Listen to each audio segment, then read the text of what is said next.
Hey guys! Magandang buhay! And welcome back to my channel, bubski, matets. Ngayong araw na to ay mag-unboxing po tayo ng smartwatch. So guys, panoorin muna po natin itong ating pag-unboxing ng isang klase ng smartwatch.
Okay, let's open the watch. Yan, pwede nating i-check ang ating mga steps per day, kung ilang steps nagagawa natin. At pwede rin nating i-check ang ating heartbeat. Of course, ang ating oxygen rate ng ating katawan, and kung ilang oras tayong nakakatulog sa isang araw. Pwede rin natin siyang gamitin sa mga pag-workout natin, indoors and outdoors, walking, cycling, rowing, yan, para ma-check natin.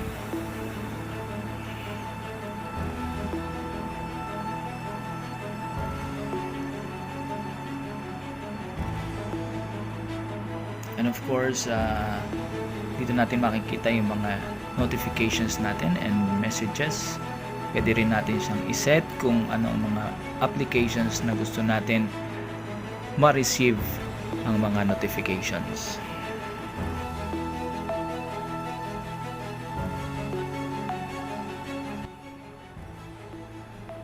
Mare-receive din po natin mga tawag dito, pero hindi po natin siya pwedeng sagutin dito sa mismong watch nito. So, ano pang hinihintay natin, guys? And one thing more about this watch, murang-mura lamang po siya. Dito po sa Saudi Arabia ay nasa 129 riyals lamang po siya. Sa Pilipinas po, it's around 1,300 something lang ang presyo nito. Like ng mga unang mga smartwatches ay nagkakahalaga siya ng around dito sa Saudi Arabia is around 800 riyals, meron pang 1,000 riyals, but itong Huawei Band 5 ay murang-mura. So, kumuha na kayo. Thank you guys for watching, and God bless us all. Thank you.